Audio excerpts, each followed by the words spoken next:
We serve a God who's a chain breaker. And so often we think to ourselves, well, we don't have chains, we don't need God to help us through anything. But those chains aren't physical chains. You know, when we read the story of Paul and Silas, when they were caught and persecuted because they were just sharing the gospel, they weren't really doing anything wrong, and they were caught and found guilty and put into prison. And they weren't just put into the prison cell next to the police station. They were basically put into solitary confinement. I suppose it's not solitary because there were two of them, but they were put in the deepest dungeon that they could find, a dungeon within the jail. And they weren't just put there, they were actually locked and put in chains. Their feet were chained to the floor, and they couldn't really go anywhere. And the amazing thing about this story is that Paul and Silas didn't freak out and say to God, well God, we're doing this for you. Where are you? This is not really worth worshiping you, because we're doing this, we're giving everything for you, and here we are stuck in this prison. They didn't shake their fists at God and say, God, where are you? You know what they did? They started singing God's praises. And sometimes when we go through difficult times, instead of cursing God, instead of saying, God, but God, I'm doing this for you, where are you? Maybe when we go through difficult times, we can realize that we are reaching someone, we are doing something, we are achieving something because someone is persecuting us. And we should worship God in those times. Now, I'm not talking about physical chains like that, getting a bit digressed here. I'm talking about those spiritual chains that hold us back, those chains that when we hear people saying something about us, we don't think much of ourselves because other people don't think much of us.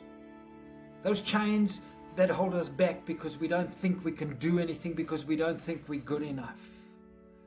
Those are spiritual chains. Those are chains that are holding us back, and we don't even realize they're doing that. You know, in the old days when they wanted to train an elephant, they would take a baby elephant and they would tie a chain around its leg and tie the other side of the chain around a tree. And this elephant wouldn't be able to move. He would try and get away, he'd pull and push and do whatever it could to get away, but it wouldn't get away. And after a whole day's worth of fighting and pulling and just trying to get out of this grip that this chain has got on it, it realizes, I can't fight anymore. There's blood going down my leg. There's just no way I can get out of this.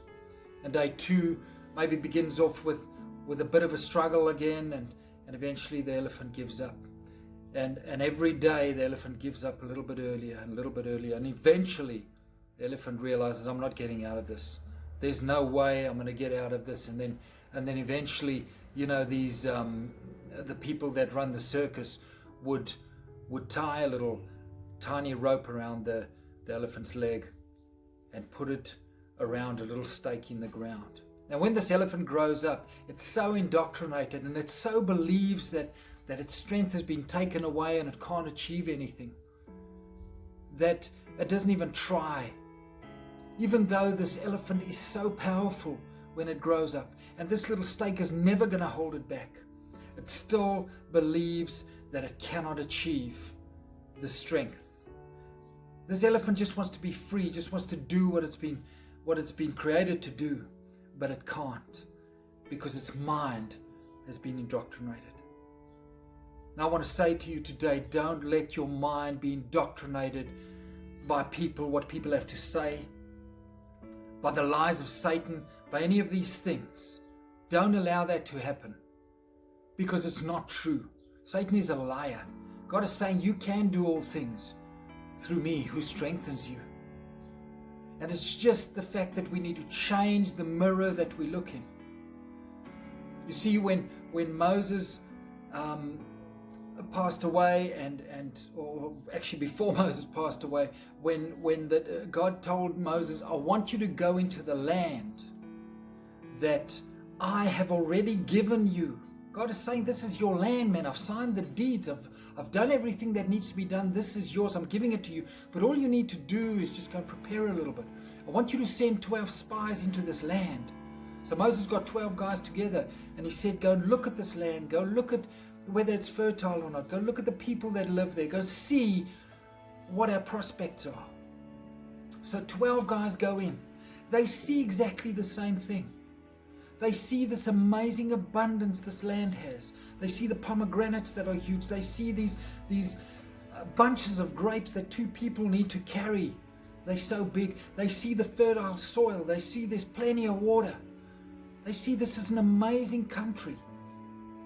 But then they also see these big, mighty men, these warriors in this country. And they know they're going to have to fight these guys, and these guys just look really, really big.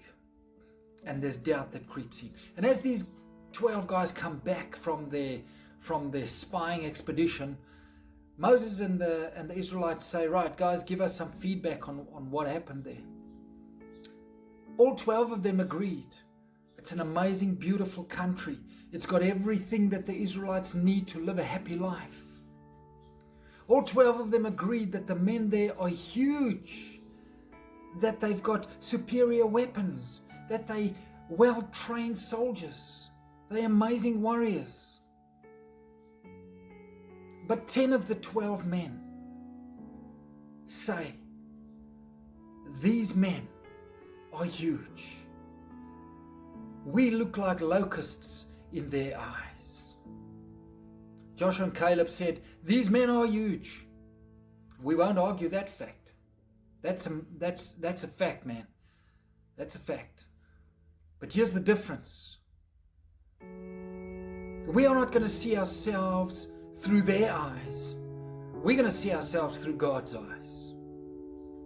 So they didn't see themselves through the eyes of the Canaanites who saw them as locusts. They saw themselves through the eyes of God, who saw them as conquerors. Because God had already said, this is your land. And that is the problem we have today. We allow those chains, those strongholds to hold us back because we listen to what other people say about us. That ministry that God is calling you to. Don't allow what people are saying to you hold you back. I'm not saying don't listen to good advice. Don't think you know everything and just do whatever you feel like doing.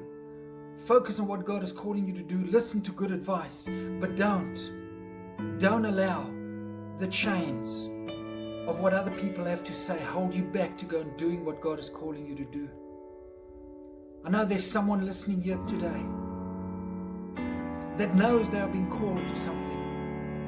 Don't do that thing. Don't see yourself the way that the world sees you. See yourself the way God sees you. And God says, you can do all things in me. Have an amazing, amazing day. God bless you.